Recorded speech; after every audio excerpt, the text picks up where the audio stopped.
From Hitler's birth to his final moments, he carried a profound hatred for the Jewish people, a hatred that only deepened over time.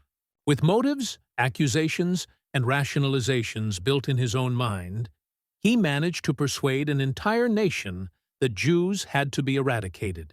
But what fueled such intense hatred? Let's begin with the story of the boy who dreamed of absolute power. Adolf Hitler was born on April 20th, 1889, in a small town called Braunau am Inn, located in the province of Upper Austria within the Austro-Hungarian Empire. He was the fourth child in a middle-class household headed by his father, Alois Hitler, a customs officer, and Clara Pölzl, Alois's third wife. Hitler's parents were cousins, so before marrying, they were required to obtain a papal dispensation. At birth, young Adolf was baptized in St. Stephen's Church in his hometown. His given name was not random.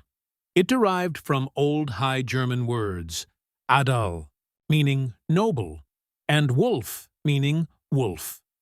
Thus, Adolf signified noble wolf. Throughout his youth and adulthood, Hitler embraced the meaning of his name, even adopting Wolf as a personal nickname. During the Second World War, several of his military headquarters carried this name, such as Wolfschanze in East Prussia and Werwolf in Ukraine. Hitler's childhood was harsh. He often suffered severe beatings from his father. To avoid further pain, he learned to suppress his emotions and never cry. Although he initially performed well in elementary school, he soon began to struggle.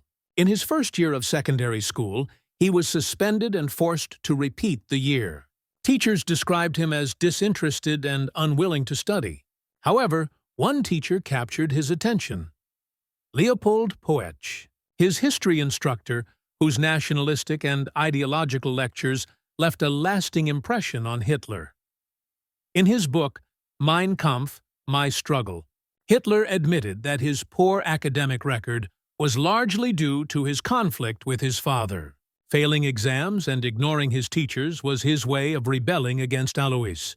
The two clashed for years over Hitler's future career. Alois wanted him to become a customs officer like himself and enter the civil service. But the future Führer had very different ambitions.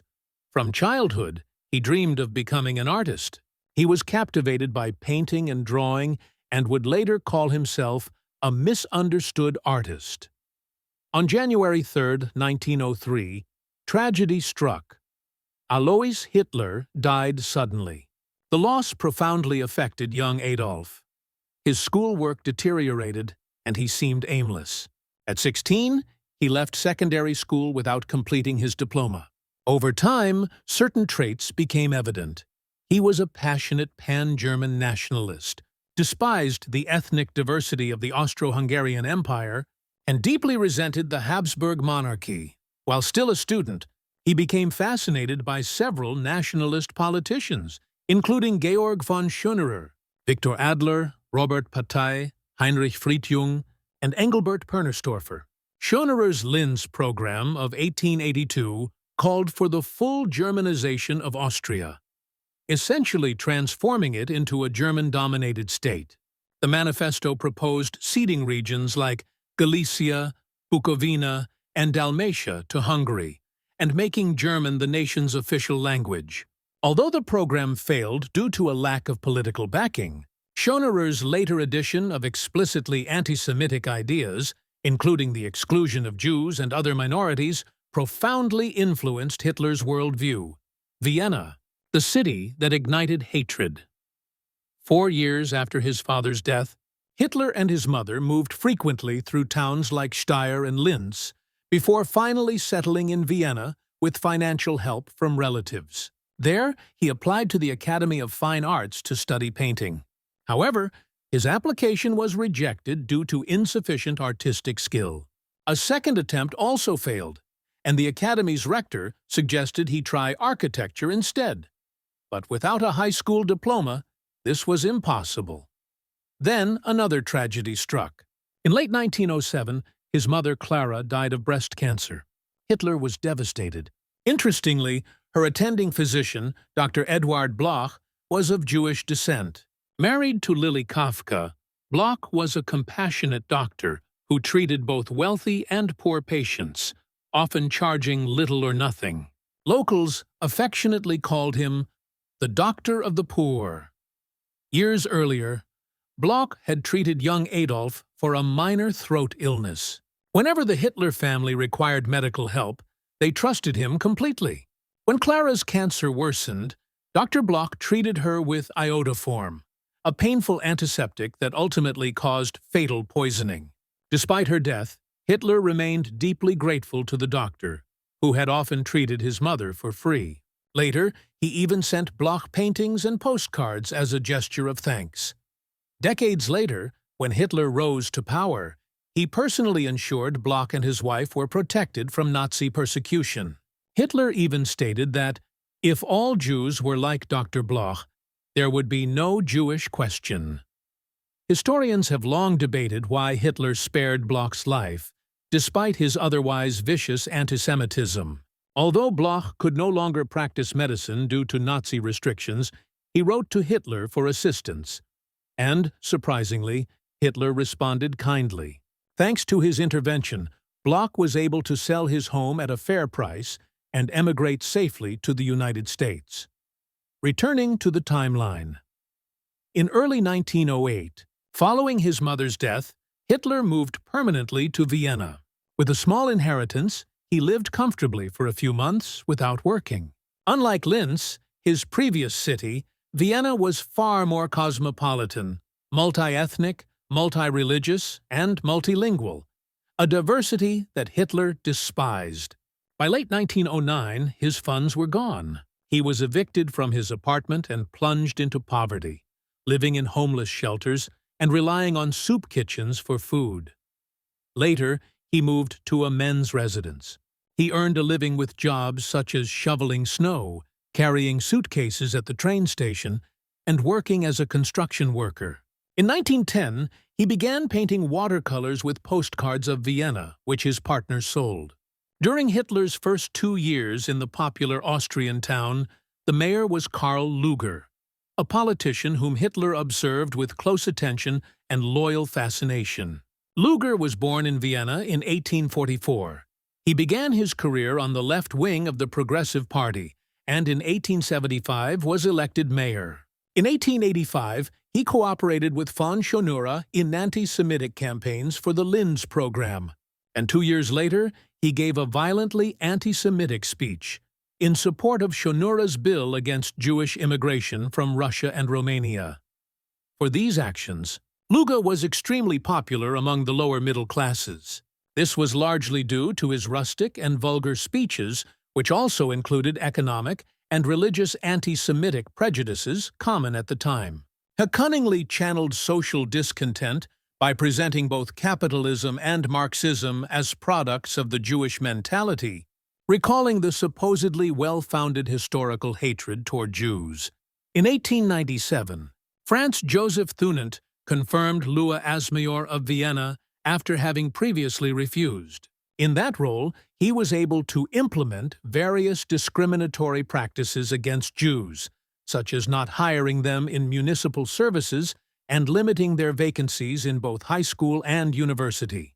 He also supported politicians who actively perpetuated the myth of the blood leal, which claimed that Jews ritually sacrificed Christian children during Passover to obtain blood for the unleavened bread they customarily ate. This myth arose in the 7th century, a time when anti-Semitism was rife on the streets of Europe. Thus, the murder of an English child known as William of Norwich was attributed to local Jews. However, he was sometimes seen as pious or generous toward the Jewish community. In the beginning, he associated with Jewish members, and one of them was Ignat Mandel, a Jewish lawyer, remained Hitler's friend and political advisor even after Hitler expelled him from the Democratic Party in 1889. He also employed the part Jewish deputy, Mayor Julius Porza. He also appeared in synagogues, wearing the mayor's chain, and visited Jewish homes, claiming that it was up to him to decide who was Jewish. Lueger's influence was undoubtedly pivotal in Hitler's career. He had learned from Schoner that Jews could never be full German citizens. Through Luger, he became aware that anti-Semitism and social reform could be successful. In Mean, Hitler called him the greatest German mayor of all time. In fact, he himself claimed that his political ideology was formed in Vienna, giving credit to both Luger and the local anti-Semitic newspapers. Nevertheless, considering the evidence of Hitler's lifestyle in the Austrian town, some doubts arise. Adolf Hitler had Jewish acquaintances and business associates. In fact, everything indicates that Hitler did not adopt a comprehensive anti-Semitic ideology until after leaving Vienna for Munich. Furthermore, August Kubisch, a conductor known for being a friend of Adolf Hitler, mentioned that his deep anti-Semitism reached Vienna from Linz. However, he also mentioned that his accumulated hatred of all forces threatening the Germans was concentrated primarily on the Jews who played a prominent role in Vienna. Some sources say that during his stay in Austria, Hitler called Vienna a pearl in my eyes. However, some historians indicate that he never managed to settle there as he hated its people. Munich, the city that shaped the Führer. In May 1913, Hitler escaped to Munich, a city within the German Empire, to avoid his military service in Austria-Hungary. The idea of serving in an army alongside Jews and Slavs terrified him. However, he was always drawn to the culture, strength, and prosperity of the German Empire. Hitler's present situation was not very encouraging. He had to wait a few months to collect his father's inheritance and wanted to enter the Munich Art Academy, but had little faith in finding a place. On January 18, 1914, the Austrian authorities managed to locate him and serve him with a court summons demanding his return. He argued that he had left his native country because the racial mixing in Vienna disgusted him.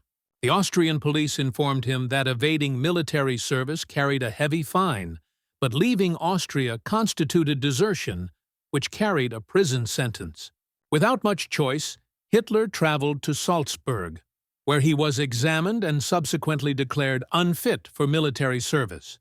The First World War awakened the leader of horror. In 1914, World War I began, a decisive milestone in Adolf Hitler's life. This historic event gave his life a new purpose and even defined his vocation. His days up to that point were filled with conflicts and absences. But this imposing conflict would change his life. That same year, he decided to enlist in the Bavarian Army, which alongside the German Army and the Austro-Hungarian Empire fought against France, England, and Russia. Despite being a foreign citizen, the authorities accepted him. On August 2nd, a 25-year-old Hitler attended a patriotic event in Munich, in the central square Odensplatz, which was discovered years later by Heinrich Hoffmann, Hitler's photographer, and which ended up becoming a propaganda image for Nazi Germany. He quickly joined the 16th Bavarian Reserve Infantry Regiment. He received military training that was as limited as it was accelerated, and his unit was quickly sent to Belgium. They fought in the First Battle of Arras, fought in October and November 1914. This was Hitler's only experience of frontline battle. Hitler was later promoted to Gap-Freiter, the second rank of promotion for a private. Generally speaking, this position was roughly equivalent to the rank of Private First Class in the United States Army, which is often erroneously translated as First Corporal. This was the only promotion he received. He remained under that title until the end of his service. However, he received various medals: the Iron Cross Second Class in December 1914 and the Iron Cross First Class in August 1918.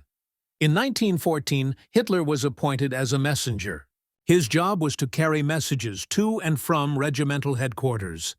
Over the next 4 years, the regiment fought in various battles in both Belgium and France on the Western Front. During these engagements, Hitler was often several kilometers from the front. However, during the Battle of the Somme, he was wounded by a shell splinter in the upper thigh. Hitler served on active duty with his unit for most of World War I, but spent part of his time on the home front. After the events at the SO, he spent 2 months recovering in a military hospital near Berlin. There he witnessed the widespread starvation among German civilians in the winter of 1916, which continued into 1917. In September 1918, during his leave, Hitler observed the collapse of morale on the German home front. These images never left his mind and were instrumental in his decision-making regarding food supplies during World War II. A month later, Hitler was wounded in a mustard gas attack in Belgium and sent to the Pacewalk Military Hospital. While undergoing rehabilitation, he learned of the November 11th armistice, the overthrow of Kaiser Wilhelm II, and the arrival of the German Revolution. This news was devastating for Hitler. "Everything began to darken again before me eyes," he wrote. But he also showed his pride. "I'm not ashamed to say that, carried away by my enthusiasm, I knelt down and thanked heaven from the bottom of my heart for having allowed me to live at that time." After the defeat, the stab-in-the-back theory became popular, and Hitler found it extremely convincing. In 1919, a parliamentary commission of inquiry questioned General Paul von Hindenburg, Supreme Commander of the German Army, about the causes of Germany's defeat in World War I. In Votsitum 1919, that conversation, he stated that Germany was defeated due to a lack of support from the government which, at the height of the war, did not hesitate to initiate peace negotiations. Hindenburg also mentioned that the German army was weakened by the revolutionary atmosphere within its own ranks and in the rest of the country. There, the Supreme Commander quotes a British general who had said the German army has been stabbed in the back. Thus the stab-in-the-back theory was born. There are also those who say that the term comes from an expression evoked in the Opera Gute Dämmerung, which in English means the Twilight of the Gods, presented by Richard Wagner in 1876, in which Hagen assassinates his enemy Sif, freed from behind. This is a conspiracy theory which claims that the German army was not defeated on the battlefield, but rather because of the social democratic politicians. According to this postulate, they are the ones who bear the responsibility for signing the ceasefire in order to achieve their goal of seizing power. Despite the fact that the army command made mistakes that caused the German army to be unable to continue fighting, Hindenburg, along with General Erich Lundorf, spread this conspiracy story so as not to have to admit their own mistakes during the war. At the same time, various far-right nationalist and anti-Semitic groups consider the stab-in-the-back theory to be a consequence of an international Jewish conspiracy. In fact, such fallacious legends were already circulating during the war, casting doubt on the patriotism of German Jews on the battlefield. For this reason, in 1916, the German government conducted a count of Jews in the army. The results showed that there were similar numbers of Jews and non-Jews with equal frequency on the front lines. However, the results of this study were not made public. Both German and international historians unanimously reject the myth. They point out that the German army had run out of reserves and was completely overwhelmed by the entry of the United States into the war. In 1933, when Hitler and the Nazi Party came to power, they made this legend a fundamental part of their official history of the 1920s. They presented the Weimar Republic as the work of the November, criminals who had stabbed the nation in the back to seize power. Nazi propaganda exploited this theory to describe them as a quagmire of corruption, degeneration, national humiliation, ruthless persecution of the honest national opposition. 14 years of rule by Jews, Marxists, and cultural Bolsheviks, which had finally been swept away by the National Socialist movement under Hitler and the victory of the National Revolution of 1933. The Protocols of Zion sown the poison of anti-Semitism. Returning to the period after World War I, Hitler was walking the streets of Munich and sniffing out the ideal climate of anti-Semitism. The German city had become a hotbed of anti-Jewish sentiment. They were blamed for the actions of the communist Bavarian Soviet Republic. In that context, a publication called The Protocols of the Elders of Zion appeared, translated into German. It is a text written in 1903 that recounts anti-Semitic conspiracy theories. It formulates the idea of a secret group of Jews controlling the world, called the Elders of Zion.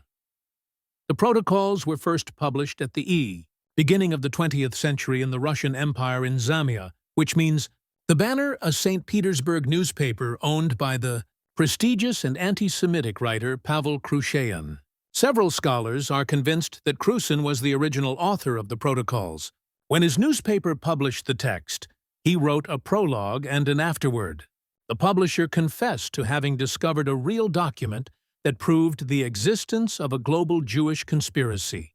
Krushain claimed they were minutes from a meeting of the World Union of Freemasons and Elders of Zion. The first publications included 24 chapters and mentioned that these wise elders planned to control world politics, the economy, financial markets, the media, and education. They also claimed that Jews intended to destroy Christianity and the rest of the world's religions. They also mentioned that Jews would benefit from keeping the world in a state of war. As supposed proof, Krushain cited the emerging Zionist movement, which advocated for an independent Jewish state in the ancient Jewish homeland. Some have claimed that the protocols are actually the minutes of the first Zionist Congress held in Basel, Switzerland in 1897, a claim that has since been proven false. In 1905, the protocols were published as an appendix to a book about the coming of the Antichrist. This book was written by Sergius Nilus, an anti-Semitic Russian mystic who claimed that Jews were agents of satanic forces seeking to destroy the world. Meanwhile, Hitler rejoiced in his gradually fulfilled wish that both Germany and the entire world would see Jews the same way he did. Following the Bolshevik Revolution of 1917, the protocols of the Elders of Zion began to circulate more frequently.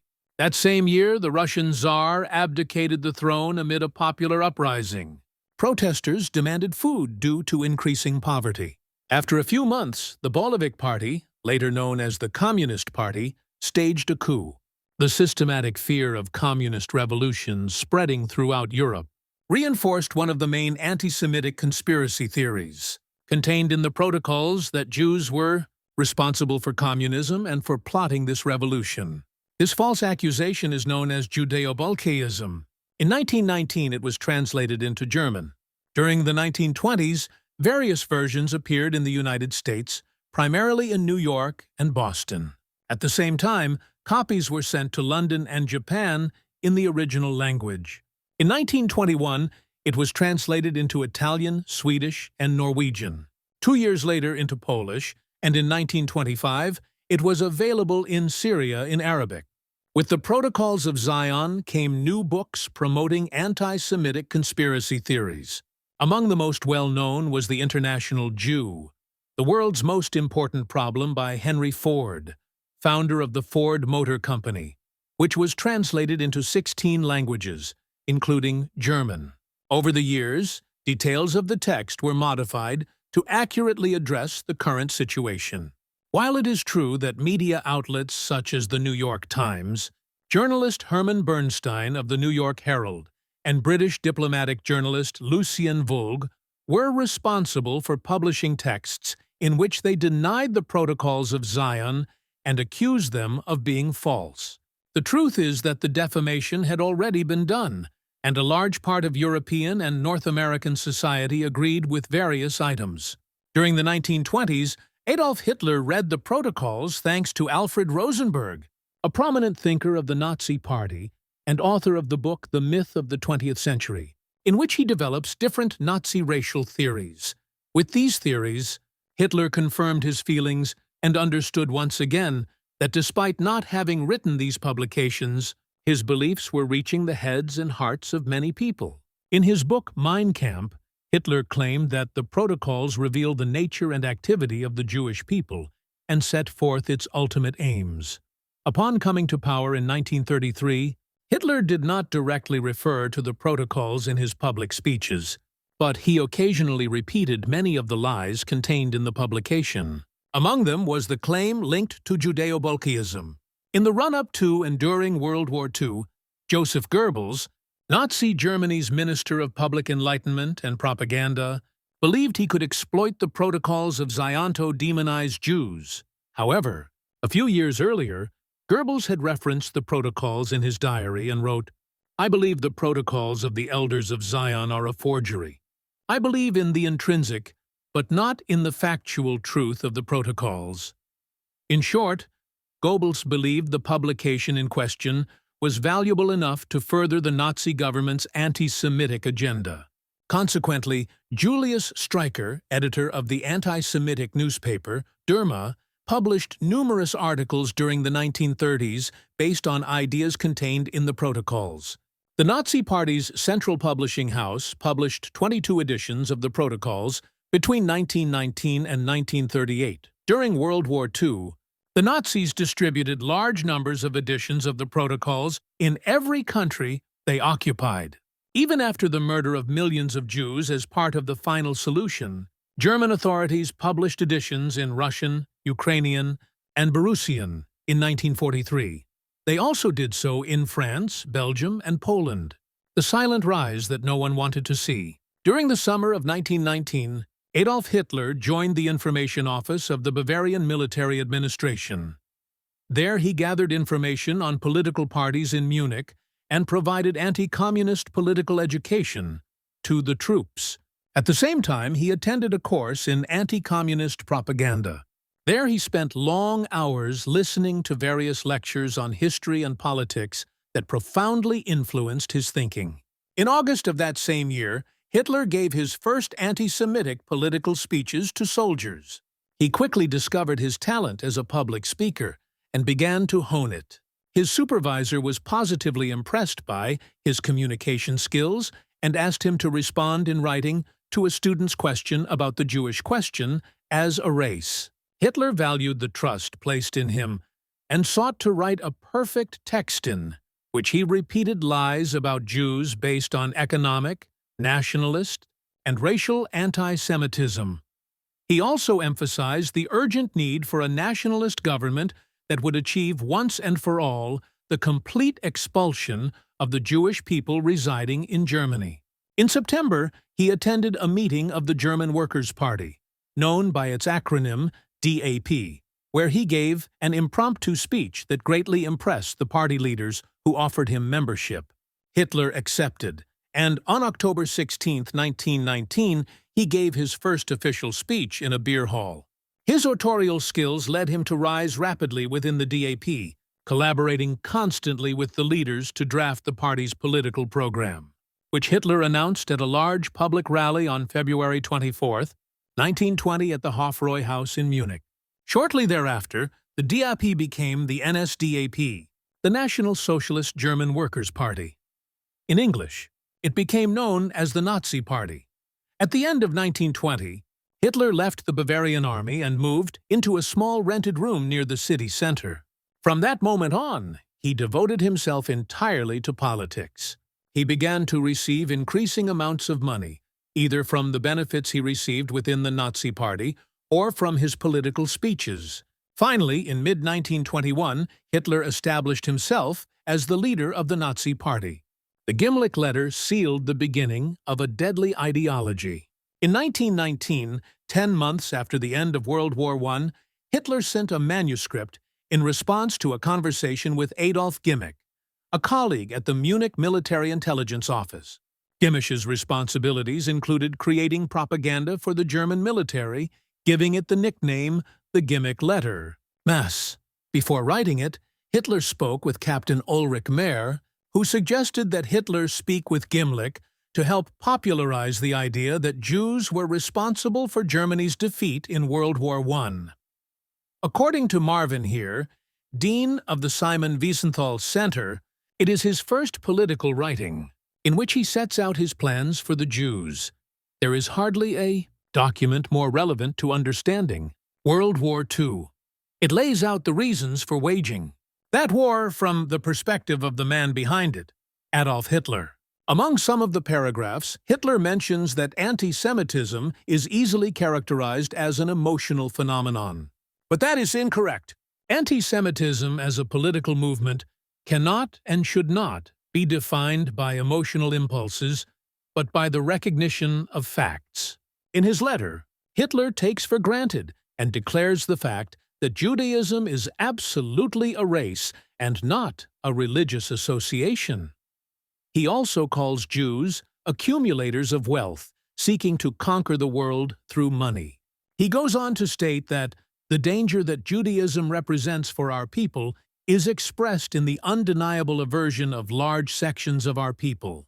The cause of this aversion arises primarily from personal contact and the personal impression left by Jews as individuals, which is almost always unfavorable.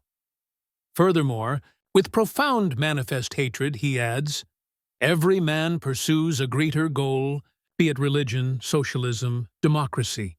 For Jews, these are only a means to an end, a way to satisfy their desire for gold and domination. Anti-Semitism, fueled by purely emotional motives, will always find expression in the form of pogroms, that is, violent attacks on Jews," he continues. But anti-Semitism based on reason must lead to combat and the systematic suspension of Jewish privileges. Its ultimate goal, however, should be the uncompromising elimination of Jews. As such, he emphasizes that if a powerful government were to govern the German Empire, the Jewish threat could be managed by denying their rights, but that its ultimate goal must be the unswerving removal of all Jews.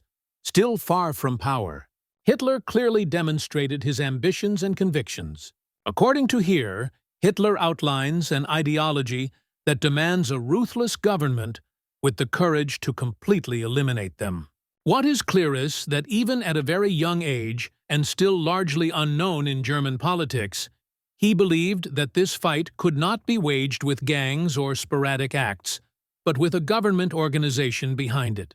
Without a doubt, and despite the convictions of the rest of the members of the Third Reich, this letter reveals that the genesis of anti-Semitic thought, as emblematic of the Second World War, came from the mind of Adolf Hitler. However, specialists in the field indicate that despite how revealing the Gimlick letter is, it is impossible to infer what strategy the government would adopt to carry out the eradication of the Jews. Furthermore, they mention that the German word used to refer to this is inferno, which means distance or retreat. In the post-World War I context, this term could refer to a segregation or expulsion from German territory, and not to a mass slaughter, as it ended up being two firms that changed the destiny of the world, Versailles and Balfour. After the end of the First Major War, 50 countries prepared to sign the Treaty of Versailles. This agreement was signed in 1919 between the victors of World War I and Germany. It established that Germany had been largely responsible for the development of the war and therefore imposed severe conditions. These included mandatory disarmament, monetary compensation to those affected as payment for war, reparations, and the loss of large swaths of territory. The Germans received the news of the treaty with great displeasure, as they considered the consequences unaffordable. The United States, on the other hand, refused to sign, convinced that these harsh and restrictive conditions would only lead to worse consequences. In a speech given on April 13, 1923 in Munich, Hitler spoke of the Treaty of Versailles. The treaty was made to bring 20 million Germans to their deaths and ruin the German nation. In that same speech, he also mentioned that the expulsion of the Jews of German blood would lead to atrocities against the Jewish people. One of the questions that arise regarding the context concerns the Balfour Declaration, which experts claim was promoted by the Treaty of Versailles. It is a letter sent by the British Foreign Minister Arthur Balfour to Baron Lionel Walter Rothschild, leader of the British Jewish community. This text was included in 1922 by the League of Nations in the British Mandate for Palestine, by which the United Kingdom was formally entrusted with the administration of these territories. Below is the letter written by Balfour. Dear Lord Rothschild, I have great pleasure in forwarding to you on behalf of Her Majesty's government the following declaration of support for the aspirations of the Zionist Jews, which has been forwarded to and approved by the Cabinet. Her Majesty's government views with favor the establishment in Palestine of a national home for the Jewish people, and will use their best endeavors to facilitate the attainment of this object, it being clearly understood that nothing should be done which may prejudice the civil and religious rights of existing non-Jewish communities in Palestine or the rights and political status enjoyed by Jews in any other country. I shall be grateful if you will bring this declaration to the attention of the Zionist Federation. During the first few years, 100,000 Jewish immigrants settled in Palestine. In this context, the question arises, given his knowledge of the Balfour Declaration, why Hitler did not expel the Jews of Europe. It is true that this idea as a solution to the Jewish question was initially discussed in Nazi circles, but was ultimately rejected for various reasons, primarily ideological beliefs and geopolitical resistance. First, Hitler's plans did not include the possibility of relocation, but rather genocide. Considering the Jews as the root cause of the problems not only in Germany, but also in all of Europe, his goal was to eliminate them, not displace them. On the other hand, the Arab resistance was undeniable.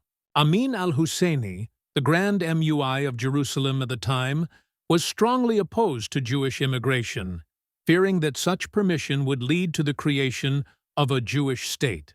In fact, he met with various Nazi officials to try to stop Jewish migration and agreed with the future Führer's plans for Judaism.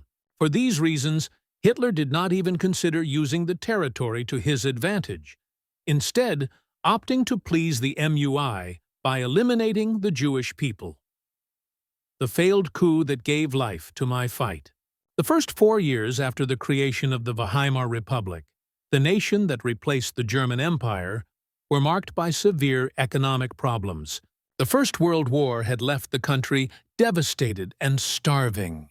By 1923, the Nazi Party had more than 50,000 members who were eager for further action against the Democratic Republic. That's why, on the night of November 8th, Hitler launched an attempted coup d'etat, also known as a putsch, which took place at the Burgerbrau Beer Hall. Keller, in Munich Gustafita, Fonar the Weimar Prime Minister, was there attending a rally to which he had not invited Hitler, who was deeply offended. Several troops from assault units loyal to the National Socialist resistance movement were waiting there. The moment Theteru Adolf Hitler, Hitler's personal bodyguard detachment, arrived, the Nazi leader fired shots at the ceiling with his pistol, broke up the meeting, and declared that the national revolution had begun. He quickly ordered Kahr along with 2 members of the Bavarian triumvirate, von Lassow and Vonnesser, to an adjoining room. Once they were positioned away from the bustle of the beer hall, he intimidated them at gunpoint. The Bavarian leaders agreed, went to the main hall, and before a packed crowd, announced the key appointments to the new government. However, Kahr took advantage of a lapse in attention by Hitler and his henchmen, who were extremely disorganized. He was able to denounce the overthrow and order both military and police units to arrest Hitler and his men. Finally, after Atrial, Hitler was sentenced to 5 years in a minimum security prison in Landsberg am Lech for high treason. However, despite the coup's failure, Hitler took advantage of the experience to spread Nazi propaganda. Until that point, he had not enjoyed great popularity among Germans. But the news was immediately picked up by both theological and international press. Of his total sentence, Hitler served only 8 months, which he used to begin writing his first book, Mein Kampf, My Struggle. With this literary work, he hoped not only to earn some money, but also to serve as a propaganda platform to air his views and attack those who had betrayed him and the entire country. Originally, the book was titled 4.5 Years of Struggle Against Lies, Stupidity, and Cowardice, a Judgment. However, he decided to shorten it and title it My Struggle. The first volume was published in 1925 and the second the following year. The owner of the publishing house was unhappy with the book, but this didn't interest Hitler much. He knew it was aimed at those who were convinced to follow his ideology. Although it was a bestseller from the start, very few people managed to read it completely. Not only because of its 800-page length, but also because of its difficult vocabulary. In 1934, with Hitler's rise to power, sales exploded. 1 million copies sold in 1 year at a price of between 7 and 12 marks, depending on the edition.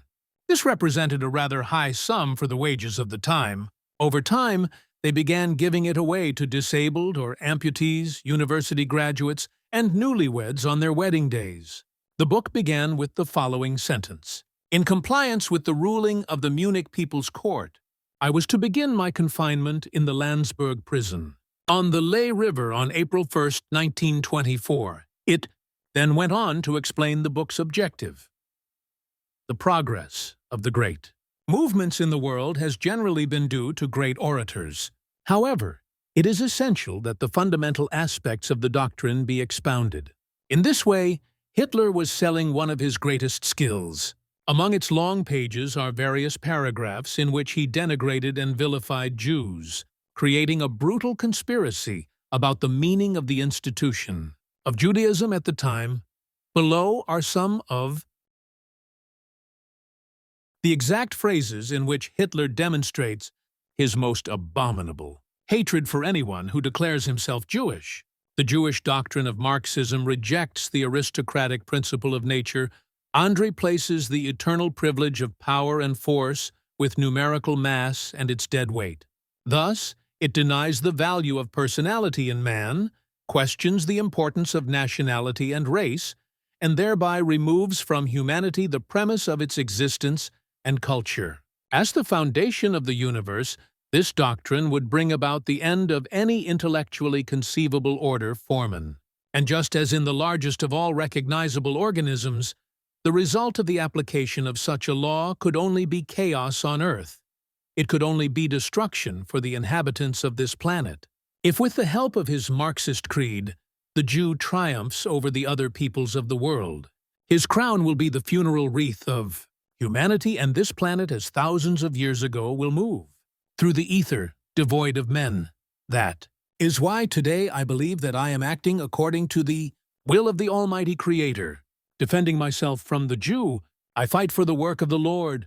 To what extent the existence of this people is based on a continuous lie is demonstrated in an incomparable way by the protocols of the elders of Zion, so hated by the Jews. They are based on a forgery. The Frankfurter laments and cries Zung weekly, the best proof of its authenticity, because once this book becomes the common property of a people, the Jewish threat can be considered destroyed. Since the Jew is not the attacked, but the attacker, not only does the attacker pose as his enemy, but also those who assist him. But the means by which he seeks to break these reckless but upright souls is not honest warfare, but lies and slander. Here he stops at nothing, and in his villainess he becomes so gigantic that no one should be surprised if among our people the personification of the devil as a symbol of all evil takes the living form of the Jew. The ignorance of the broad masses about the inner nature of the Jew, the lack of instinct and narrow-mindedness of our upper classes make the people an easy victim of this Jewish campaign of lies, while out of innate cowardice, the upper classes reject a man whom a Jew attacks with lies and slander. The great masses out of stupidity or naivety believe everything. State authorities either hide in silence or, as is often the case, to put an end to the Jewish press campaign, they persecute those unjustly attacked, which in the eyes of such an official appears as the preservation of state authority and the safeguarding of public order. Jewish dominance in the state seems so secure that it can now not only call itself Jewish again, but it relentlessly admits its national and political designs. The end is not only the end of the freedom of the peoples oppressed by the Jews, but also the end of this parasite on the nations. After the death of its victim, the vampire sooner or later also dies. Despite its success, it drew heavy criticism from various newspapers. They accused it of presenting hollow formulas, more or less pathetic nonsense, and of being full of very trivial trivialities. Journalist Stefan Gemann also mentioned that he had certain doubts about the author's mental integrity. In an article, Sven Felix Kellhoff, author of My Struggle, The History of the Book That Marked the 20th Century, opined that it is a chaotic and highly repetitive book. The enormous number of digressions and ramblings undermines its structure.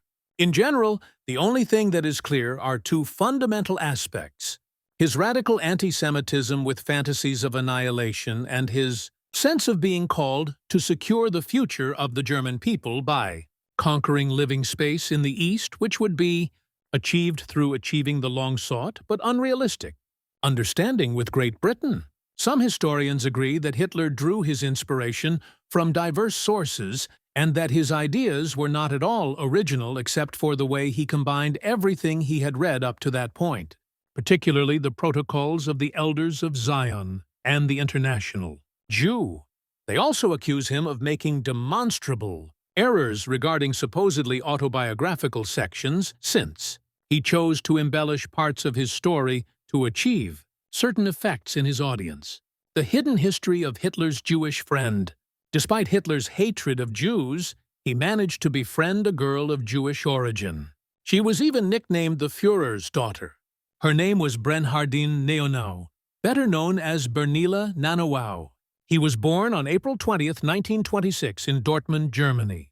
His father was the physician Bernhard Nanowau, who died shortly before her birth, and her mother was the nurse Caroline, whose surname was Morgenstern. The Nuremberg laws, which determined a person's racial origin, concluded that Bernal was 1/4 Jewish. In 1928, they moved to Munich, and although she was subject to some discrimination, she managed to retain her Reich citizenship. In the spring of 1933, while Hitler and his henchmen were building concentration camps to house and exterminate Jews, the 6-year-old Bernil, along with her mother, stood at the head of the stream of visitors to Salzburg, where Hitler lived in his residence. Hitler marveled at Bernil's bright blue eyes and blonde hair. Because of her supposedly Aryan face, he singled her out for a closer visit. Curiously, by this time, Hitler was already aware that Bern's grandmother and mother were Jewish. They maintained a friendship that lasted for about 6 years. Bernil used to call him Uncle Adolf, while he addressed her as Darling. They shared the same birthday, April 20th. So, they celebrated their birthdays together. Among the 17 letters that survived the war is one that Bernil wrote to Adolf Hitler and Wilhelm Bruckner, his chief advisor. Munich, September 27, 1936. Dear Uncle Bruckner, I have a lot to tell you today. During the holidays, we were on the Salzburg, and I was allowed to see my dear Uncle Hitler twice. Unfortunately, you never made it up. I'm already busy with my Christmas knitting. I'm knitting some socks for Uncle Hitler again because I asked him if he had any left last year. He said, yes, this year I can knit with finer wool. Mother only helps me with the heel. They'll be very warm, and since he always travels so much, it's important that his feet don't get cold. Mother also sends you her regards and lots of love and kisses from your Bernil. On April 19, 1938, Fritz Wiedon, Hitler's Sagatant, described Hitler's indifference to the girl's parentage as a purely human attitude toward the child. However, when Martin Bormann learned of what had happened, he banned both Bernila and her mother from their Zeitens. Hinrich Hoffmann attempted to publish photographs of Hitler with Bernla, but Bormann strictly forbade him, which he then informed Hitler. Although books containing these photographs sold well, Hoffmann was unable to continue photographing her. Bormann took this personally and ordered all books featuring Bernal to be destroyed. In a book published after the war, Hoffmann wrote, "There are people who have a real talent for ruining my joy." In May 1938, the Nazi high-ranking officials ordered Caroline and Bernil not to appear at the residence again. On October 5, 1943, at the age of 17, Bernili died in Schwabing Hospital from spinal poliomyelitis. The philosophy of hate that founded racism and anti-Semitism. Among the hundreds of adjectives that can define Adolf Hitler, his racist and anti-Semitic zeal predominates and motivates his other qualities. Generally speaking, racists believe that innate and inherited characteristics biologically determine human behavior. This doctrine asserts that blood is what defines national ethnic identity. Thus, within this line of thinking, a human being has value not because of their individuality or their own characteristics, but solely because of their belonging to a supposed collective racial nation. Thus, the Nazis perceived the entire history of humanity as a biologically determined struggle between people of different races. At the same time, they attributed a dangerous racially based Jewish intellectualism to political movements such as Marxism, communism, pacifism, and internationalism. In 1931, the SS established a Race and Settlement Office, which was responsible for conducting all kinds of racial investigations that could determine the suitability of potential marriage partners for SS membership. In 1935, after the Nazis came to power, they quickly passed the notorious Nuremberg race laws, which codified a supposedly biological definition of Jewishness. According to their own theories, only Germans and some other Northern Europeans were Aryans, that is, belonging to a superior race. On the other hand, the Nazis, motivated by their racism, considered the mentally and physically ill to be imperfections of the genetic makeup they called the master race, and that their reproduction represented a biological danger to the purity of the supposedly Aryan race. During the last half of 1939, and after meticulous collection and planning, German doctors began a series of murders of disabled residents of various institutions throughout Germany. They called this operation euthanasia. In line with these practices during World War II, dozens of Nazi doctors conducted various fraudulent experiments aimed at identifying physical evidence of Aryan superiority and non-Aryan inferiority. After murdering hundreds of thousands of non-Aryan prisoners, the Nazis failed to find any evidence to support their baseless theories about racial differences among human beings. This indicated that it was an ideological issue, not a scientific one. As is well known, during their years in power, the Nazis implemented racial laws and policies that not only deprived Jews of their rights, but also black people, Roma, homosexuals, and others. Thus, the Nazi authorities aimed to implement a campaign of ethnic purification. This policy involved the mass murder and extermination of the so-called enemy races, including acts of genocide and the elimination of the leadership among the Slavic nations. Nazi racial ideology resulted in killings on an unparalleled scale.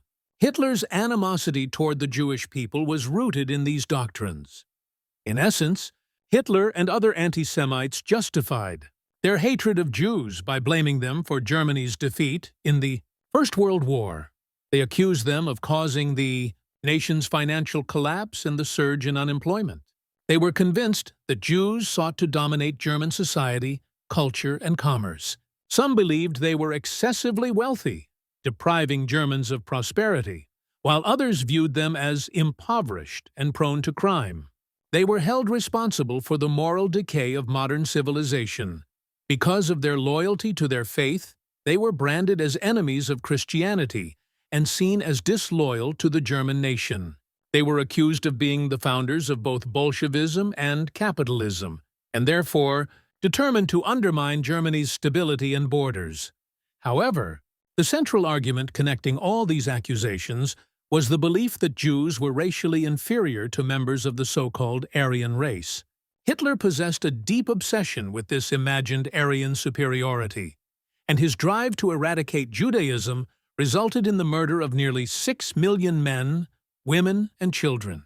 His anti-Semitic ideology culminated in what came to be known as the Holocaust, the systematic extermination of those considered non-Aryan. At the Wannsee Conference in 1942, Nazi officials formalized the final solution, a plan to annihilate the Jewish population entirely. In total, nearly 2.7 million Jews perished in extermination camps such as Auschwitz, Birkenau, Chelmno, and Sobibor, among others. Around 2 million more were killed in executions and mass shootings across more than 1,500 towns, villages, and cities. Between 800,000 and 1 million Jews were murdered in ghettos, forced labor camps, and concentration camps. Finally, at least 250,000 others lost their lives in various violent acts, including pogroms, individual killings, partisan assaults, and forced death marches or deportations. By train and ship, the Holocaust remains one of the most horrific and devastating crimes in all of human history, perhaps the greatest tragedy of them all. That's it for now. See you in the next video. That's it for now. See you in the next video.